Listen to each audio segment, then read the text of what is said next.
Go. I'm here with Brian Wong, the very first of the co-hosts to be back on with me after my absence. Mhm. Brian, I wanted to first of all ask you, Mhm. why should somebody buy AI Rising? Well, because we go into details about the entire ecosystem, about how things are happening, and it'll also have a lot of tips for you about what to do for the individual or company. So we have a lot of actionable things that give you the big picture and then what to do about it. So that's why. All right, that's the number one reason to buy it. It's not just a fun read, although it is. There's also a tremendous amount of practical information there as we go into this very weird future where even Elon says it's going to be the age of abundance. That is the new mission statement, Right. is abundance for all. And you notice right there in our subtitle, the word abundance appears. Anyway, so hopefully people will start buying it. Now, Brian, I'm starting to offer a free Audible Nice. if anybody joins Patreon. I didn't know if you wanted to offer the same thing for your Patreon. I can do that too. Yeah. All right, so if you get it on Patreon at the $5 level, and you look at Brian's, his information below, you'll get his Patreon information. In my information below, you get my Patreon information. If you want to do both of us, that's great. But anyway, sign up at the $5 level. We will give you a free Audible. That's a $15.99 value. So there you go. All right, let's get into the meat of today's discussion. And let's start now, as we almost always do, with what happened to the stock today? Right. Right out of the gate, it was like down like that. And Yeah. then pretty much the rest of the day, it came back up a little bit and then kind of was playing at the same as the market. So what did you think? So long as we don't, the question, do we bust out of the bottom of our range or go at the top of our range? And the range is quite wide. It's like 420 to 470, right? So if right now we're at 430, so if we don't drop below four into the teens or something and stay there, like an entire wick or something like that, like down below, then we should be okay. And then we still have about 45 days to the end of the year when we should have big news about a lot of robotaxi in Austin and the Bay Area and removing the safety monitors and safety drivers in at least in some partial form. So there's a significant um, material change where Tesla could change a lot if the Right. robotaxi story becomes really real over the next 45, 50 days. All right. So this to me would be the opposite of a call, where Mhm. when you own a call, it is going down in value as you hold it. As it gets closer to the call date, Yeah, the value goes down. This would be the opposite of a call where as we get closer to the end of the year and the yeah, promise, then the value should be going up. But that's at right. least right now it's staying in that range, and we'll Right. see what happens next. All right. Well, so then, according to my theory, I said Mhm. that the stockholder meeting and every event that I think Tesla's ever had, 3 days later, you find out what people thought about the meeting. Mhm. Well, this time, I guess the people thought, meh. Mhm. They weren't really like excited by the meeting. They weren't disappointed by the meeting, and there was a lot of news in the meeting. We'll talk about that in a minute. But it seemed like there was a lot of news, and yet it doesn't seem to really have impacted the stock at all. Right, right. I think, or you can say that there was some run up leading into it, and Yeah. so it was some sell the news, and then what was said was not super disappointing, but not immediate enough for people to like really, Mhm. buy it. They're still in a bit of a wait and see. It's like it's good enough, wait and see now. All right. Well, this afternoon, Waymo is all over the news, and they're going to hit the freeways. Hmm. They're going to start picking up at least one airport, or Hmm. dropping off or picking up at some airport. I forget which Yeah. airport it was. And they're going to do some third thing. I don't remember right now. Anyway, um, do you think any of this competitive stuff, when Waymo does it, do you think Elon goes, maybe I need to push my date up a day or two, or does he just 100% focused on the numbers? And when he gets the right number, he's finally going to turn it loose. Right. He's totally focused on numbers. He doesn't, I don't, he doesn't, I'm sure, view Waymo as a real competitor.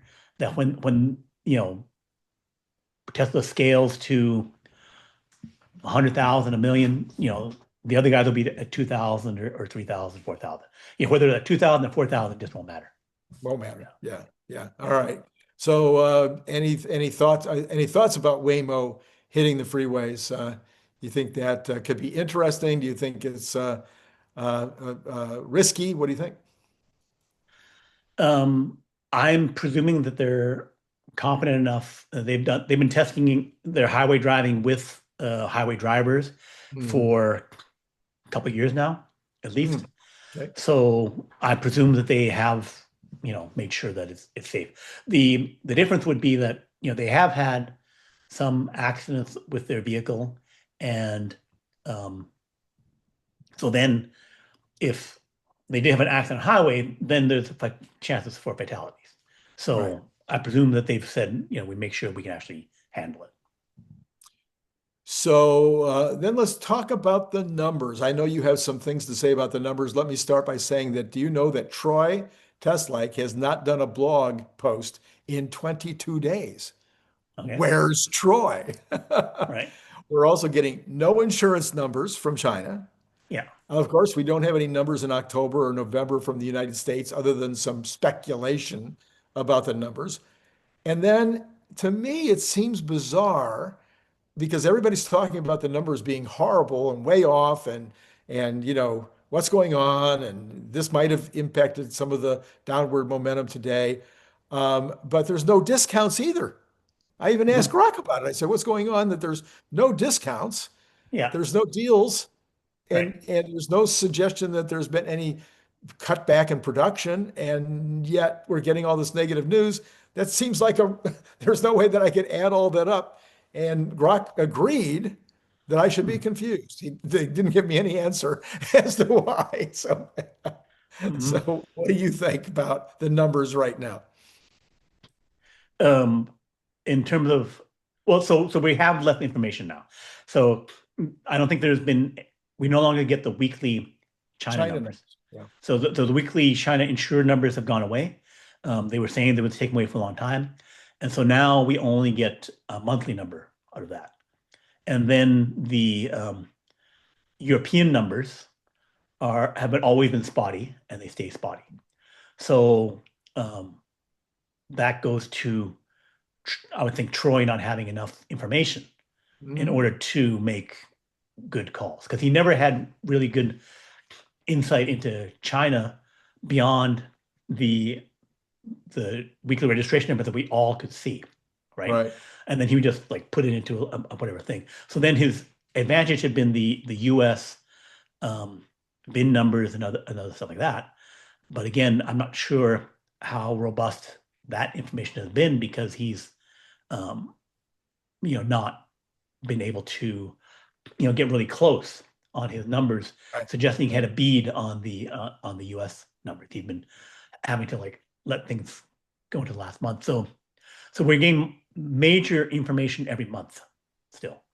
So Right. then we got the October numbers, right? So we have September numbers, October numbers, and that's October numbers for China. And then we're getting slower monthly numbers for the other markets of the US, other things. So in general, our information is less. Right. Um, Right. so So has the really rough appearance in October, has that given you any pause about our agreed upon 500,000 for the fourth quarter? Or do you think that's still in play? um, it's concerning, with the fact that um, October was about 6,000, maybe 10,000 less than some comparables of the first month of a prior quarter, or Mhm. year over year, same month kind of thing. So it was only 60,000 instead of 66 or something like that, and it wasn't up. Like you think, well, maybe will go up, maybe be like 70,000 or something like that. So that wasn't the case for China. And then we don't really have, that insightful numbers for Europe or the United States. So Mhm. so basically we're down six that we know of, and maybe down 10. And we had hoped for an up, right, in China, right, where maybe we go to 90 and 90, right? So if Right. if we're now at, waiting to catch up for the quarter to the prior quarter, then we'd be looking at, if you're saying everything being equal, we're looking at maybe a -10 to a +20K on cars, right? Mhm. That'd be Mhm. the range that you probably would say this is what we're looking at like for China. Um, Barring some kind of like big governmental stimulus thing in China over the last, where they did something to increase their numbers uh, nationally. Um, and then the U.S. numbers, we always were saying were going to be soft, and then we're depending upon new models and those kind of things to happen. So it's looking like, you know, 450, 440 to 500 is the range, and things have to start going really right for the 500 to happen. Yeah. So then you did some analysis because people have been talking now for the last week because of these lower numbers and because Xiaomi and BYD or Xiaomi and I guess it was BYD both had more sales in China than Tesla did in October. You took a little deeper dive to see why maybe that's happening. Right. So I've got some numbers here. I'm going to share that with everyone. Try and get the share. Why is it not going? Okay, here we go. I don't know. Okay, so do you see a spreadsheet here and I do see a spreadsheet. Yes. a table? Okay, so these are the modified September numbers. So September was the last month of the tax credit in the United States, but these are Okay. global numbers. Okay. And I started off the basis was the Clean Technica September numbers for global, which a lot of people have commented upon how, Okay. Tesla Model Y and Model 3 were number one, number two, and then you had the Wulong Mini number three and all that kind of stuff based on unit volume sales, right? Mhm. But then that Clean Technica thing also had a bunch of plug-in hybrid numbers mixed in, right? So there's certain models that have in BYD that have a battery only versus a plug-in hybrid number. So this is only battery electric vehicles, no hybrids, no plug-in hybrids, whatever in there, Got it. right? And so some of the big, and I put in the average selling price because Model Y and Model 3 have far higher selling prices, and all the other US or European makers have higher selling prices than China. Right. So one thing was that the the vast majority of the BYD sales are way down at $10,000. Wow. So or maybe 14,000 or $15,000, right? So that means that they're at one third the selling price of Right. the Tesla models. So if I have this, even then they already were lower unit sales, as CleanTech said, hey, these are low unit sales, and now in terms of the dollar volume, they're way less. So like in here, everything below fifth place only has 10% of the monthly revenue of a Model Y, right? Wow. And so even the two above that are the Volkswagen ID.4 and the Mm. Xiaomi YU7, right? Right. So those are the only ones that have more than 10% of Model Y sales. And the other thing is that summing up every other non-Tesla on this top 20 list, Hmm. they all just barely get to the number that is the Tesla Model Y at almost 6 billion. Add everyone else up, and you're at 6.3 or I 6.2 billion, see. right? Okay. Everything non-Tesla. And then if you add up the three Tesla models, Model Y, Right. Model 3, and Cybertruck, right? Then you're at about $9 billion, right? Okay. So then you're at 50% more than everyone else, right? All On of this, them put together. all of this. Of course, there's a bunch of hundreds of models below, each selling a little bit, Yeah, right? yeah, But even then, I think if you add up that long tail, it's probably, dollar wise, the, the Tesla's probably at like one third of the right. dollar sales of all the vehicles.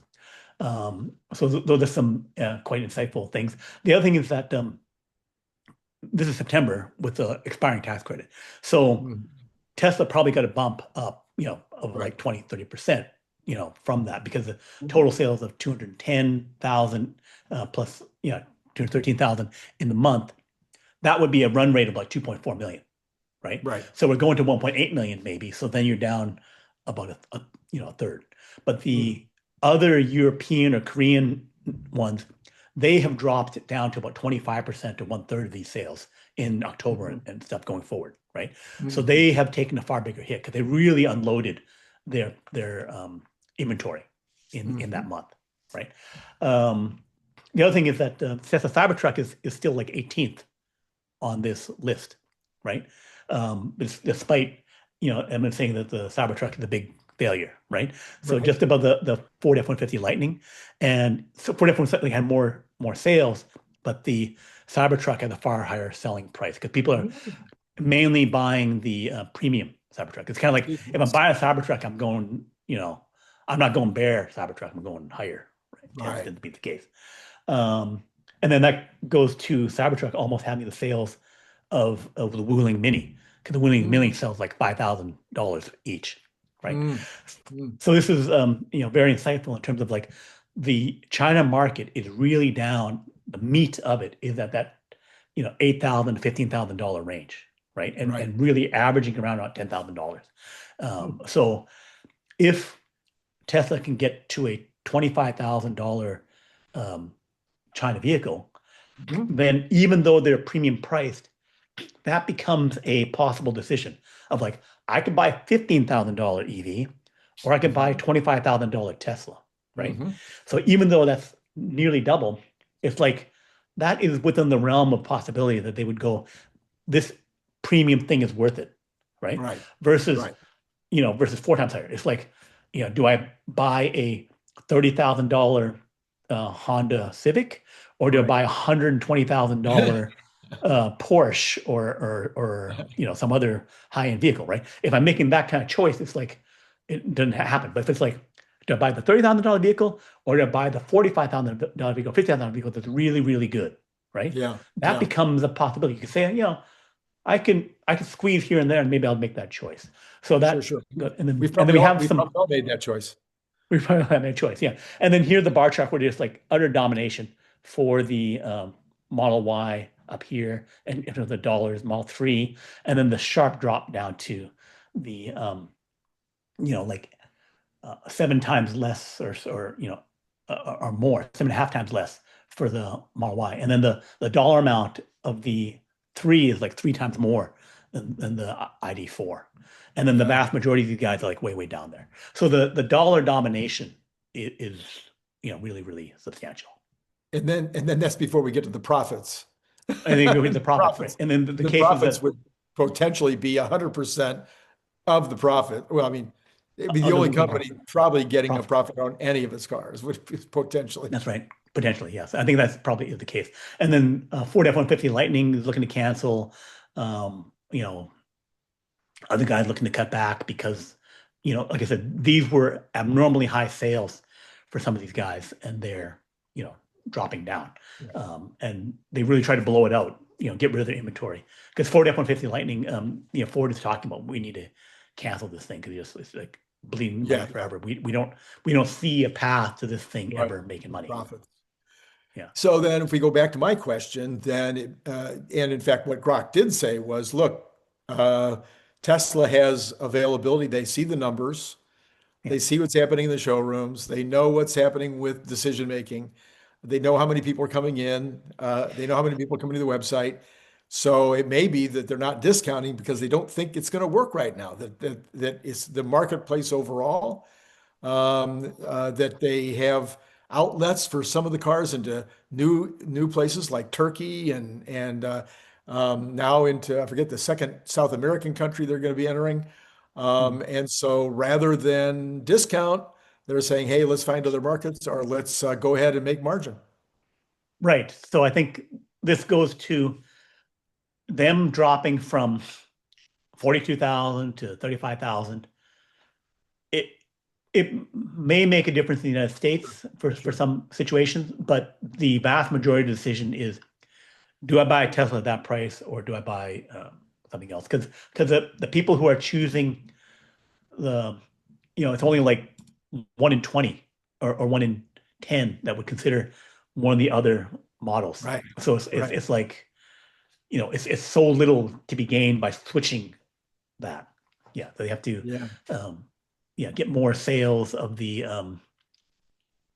yeah, to just overall expand the pie. They have to just make it easier for everyone to say, I want an EV, um, and get more from ICE sales, than to try and manipulate pricing against some other EV model. On a completely different subject, I was thinking about this today. Elon, as we know, rarely goes outside of his own companies for tech. Mhm, He rarely goes outside of his own companies to buy ideas or talent.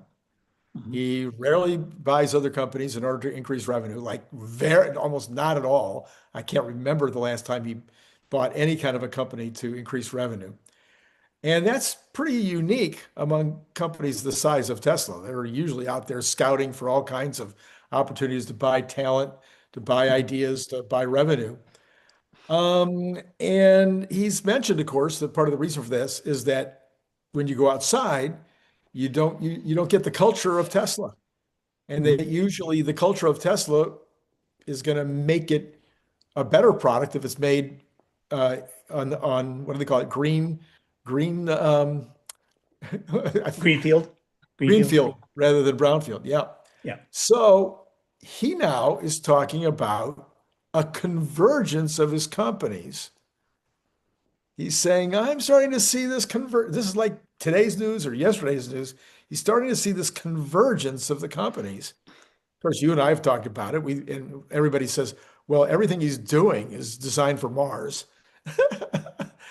Now, he says it's partially to allow Tesla's shareholders to take place in the success of the other companies, which is nice of him. I appreciate that. And then possibly to increase cohesion among the teams, such as ideas, problem solving, etc., because we've got so many things that are in common, like the data centers or like the chips or whatnot. So, what are your thoughts on all of that?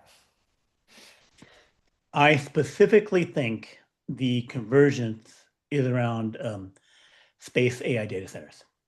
That is where the convergence is going to happen. That will be the biggest opportunity in the world and humanity's future. Wow, Yeah. that's a So pretty, because that should be my headline, I guess. yeah, yeah. So basically, and then each of the companies is doing a major piece of it.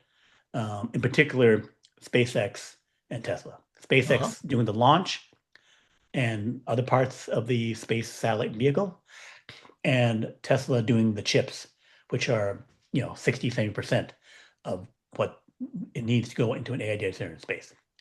And that this will be um, the only way we put up the trillions, sorry, billions of chips per year. Because he Mhm. said um, um, AI data, the terafab, right?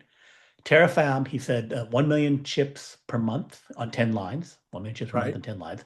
So 10 to 12 million chips per year, right? You, sorry, wafers per year, It's wafers. Yeah. right? Right. But then you have about 100 chips per wafer. Okay. There's a variability on that.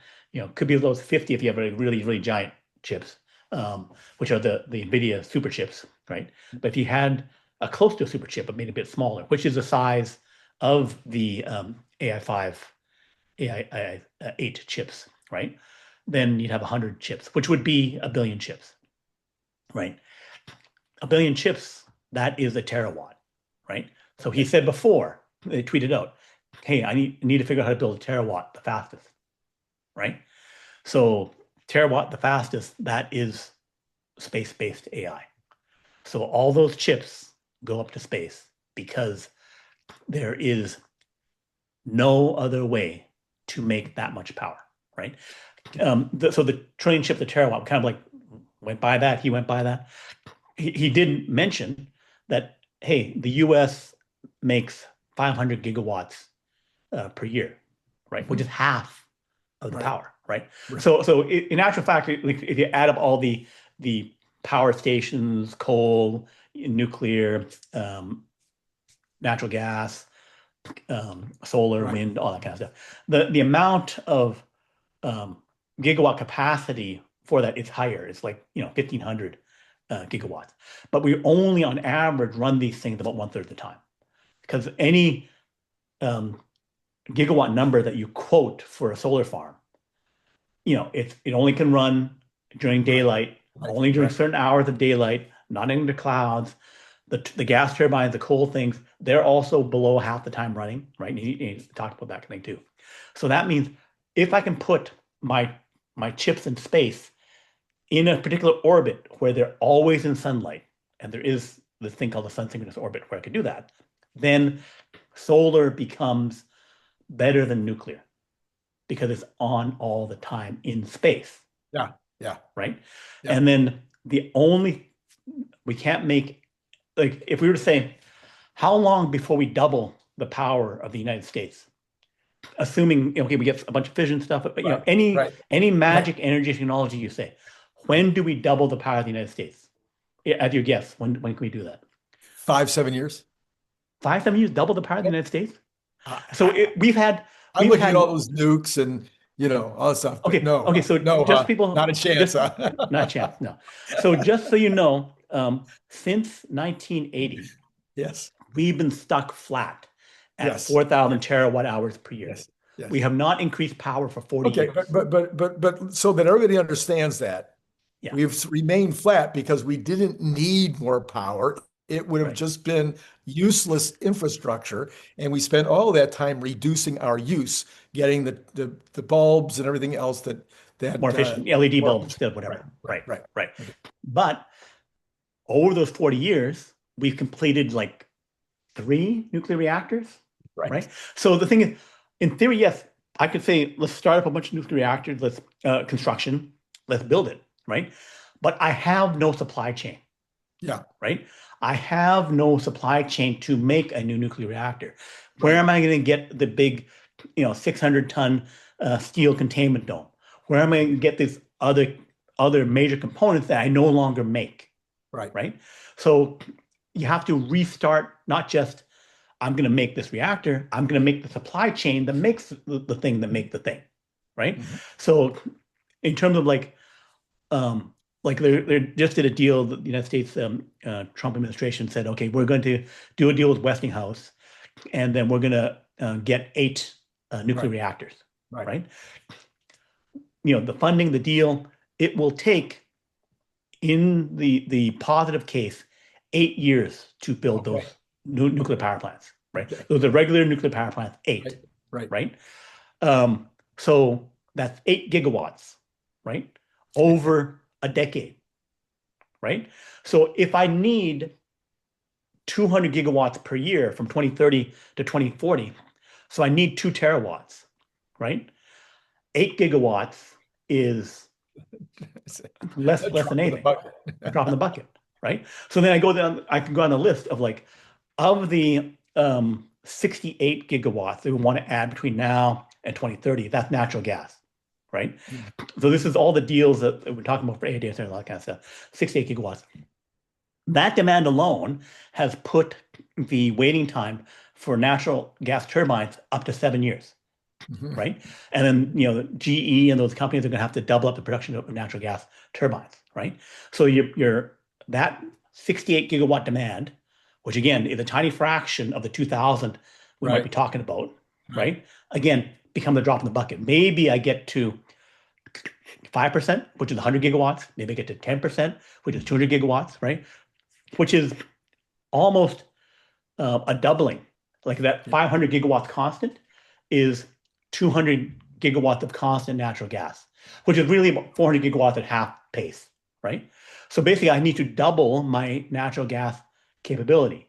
So again, it took me decades to make the original thing, and then I Mhm. can just slam through and make all that. And again, I've already got multi-year delays getting a turbine, and then I have to do mining to get it, Mhm. and then I have to Yep, make yep. grid. Grid is like these huge power lines, and then also Right, right. transformers, substations, all that kind of stuff. We built the grid over 60 years, Mhm. right? From 1910 or something like that up to like 1970, right? And then we stopped building grid. We stopped making more power, Right, right? right, So we only have the ability to add 1% to 2% grid, right? Again, no supply chain. All the companies that were making that in the right. 50s and Oh, God. 60s, they're all gone, Yeah, yeah. right? So because I'm only fixing stuff. So I got to make new companies. I got to get new supply of copper, all that kind of stuff. So supply chain does not exist because, hey, I wanted to put the order at the company. Last time I put in an order was 50 years ago. Yeah. Hey, where'd the company go? Where'd the company? They're gone. What All happened? right, all right, Why all didn't right. they Let's stay in let's business? Yeah, go ahead. Yeah, let's flip the switch now, so to yeah. speak. So we've Okay, talked about the negatives with regard to all the rest. right. What are the limiting factors for getting the space thing that we talked about it a couple of weeks ago? You said one of the limiting factors would be the solar panels and the ability to put these solar panels and the massive amounts of solar panels we need. Seems like the only other immediate thing that comes to mind in terms of limiting factor would be Starship being able to go to space. Right. Starship being able to go to space. Right. Right. So I've so it's also the chips. So I've checked Well, on yeah, the okay, chip. but that's obvious.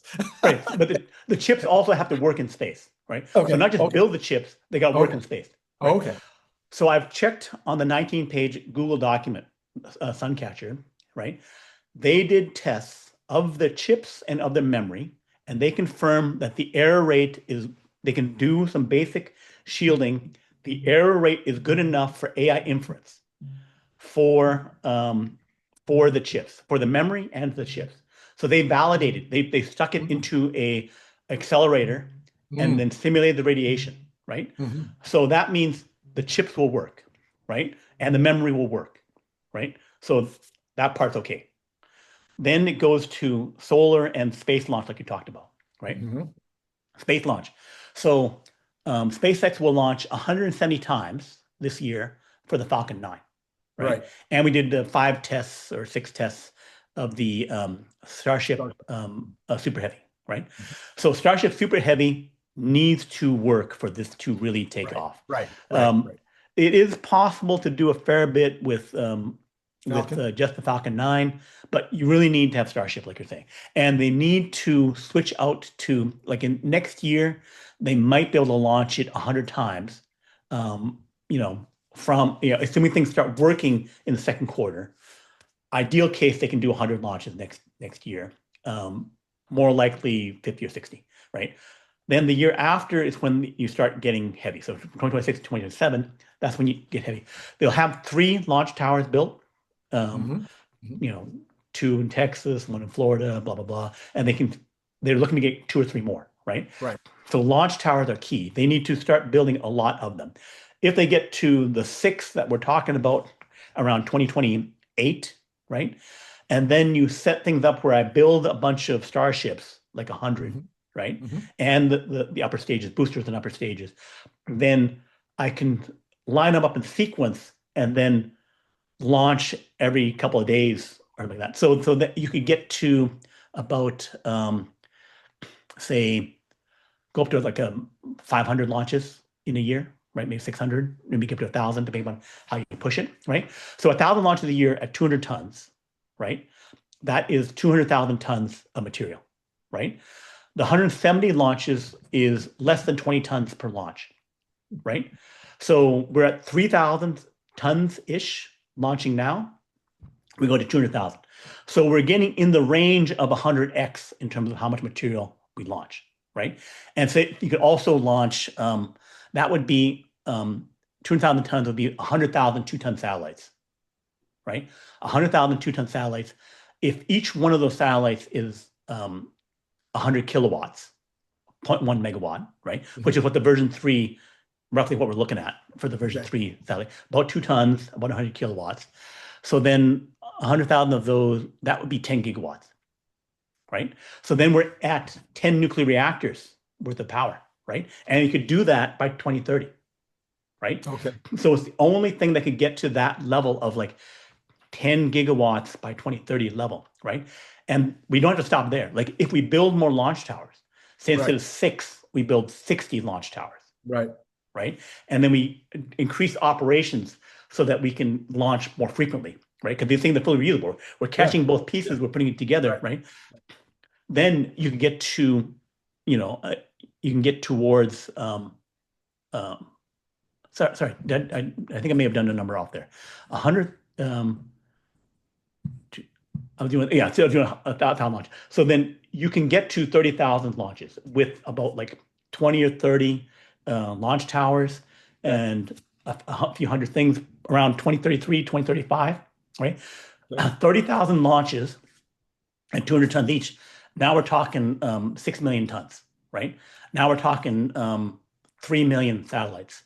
And if we increase the power from 100 kilowatts to 200 Mhm. kilowatts, something like that, now we're talking about uh, in the range of that terawatt of power, Okay. right? 30,000 launches. I think I have to do the numbers precisely, but we're in the range of that number. So then we can So, scale up the number of launches. Yes. all right. So let me come back to a 30,000 foot view here. Yeah. Has Elon done it again? Yeah. I mean, and here on this channel, ladies and gentlemen, you're hearing it really for the first time because Elon says, "Oh yeah, let's put silicon in space. Oh yeah, let's make our own chip factory, or you know, our own chip fabs. Oh yeah, maybe we need to build some a gigafactory for solar." Yeah. But you put those three things together and the rockets, Yeah. and all of a sudden you're doing this thing that we barely started talking about a few weeks ago, Right. but Elon obviously has been thinking about this for a while.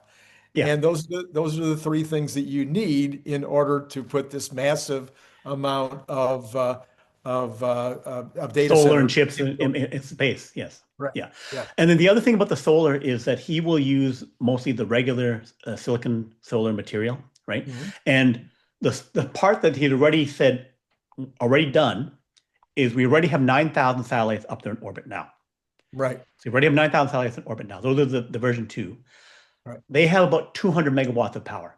So you're already Okay. at 1/5 of a nuclear power plant in 9,000 separate satellites up there. Wow. The version 3s that he's going to start launching next year, right? He's filed with the FCC to launch 50,000 of those. So that would be 5 gigawatts. Right. So before the AI data centers, just for communication, he already is going to 5 gigawatts, 5 nuclear power plants worth of stuff, Wow. Wow. right? And all of those satellites already have pretty advanced chips. They Hmm. have like AMD versatile chips, something like that. Like they're about 1/10, 1/20th the power of a H100, right? Hmm. Hmm. So people think that this is completely new. It's like we're already doing pretty close to this. I just need to load up more chips into this thing, right? And then the solar, we produce humanity, China mainly, Right. Right. produces about 700 gigawatts of solar every year, Mhm. right? So we're already close to that terawatt level. But the thing is, these plants are producing not quite the right solar. I Okay. have the pan the cells are fine, but the Mhm. structure which I hold it is wrong. It's too heavy, right? Mhm. Because I built it to I withstand got it. wind Yep. Yep. in Yep. Yep. Texas or something, right? Or in Mongolia, right? I need to make it lighter and shove it up there, right? So, but the one, they say, well, China's ahead on solar. How can we compete with China solar? China's ahead on solar on the ground. Hmm. China is not ahead on solar in space. The leader in solar in space is SpaceX. That's like SpaceX, SpaceX. because they have like 10 times, 20 times more solar in space than anyone else. Yes. And then that's already. And then when they do the 5 gigawatts, they will have more solar in space than like 100 times, 1,000 times more solar in space than anyone else. right? And then they can go on to the next step, right? And so you have to make new factories. And the biggest solar super gigafactory is this kind of like four-part, like an Austin factory in China that produces 56 gigawatts per year.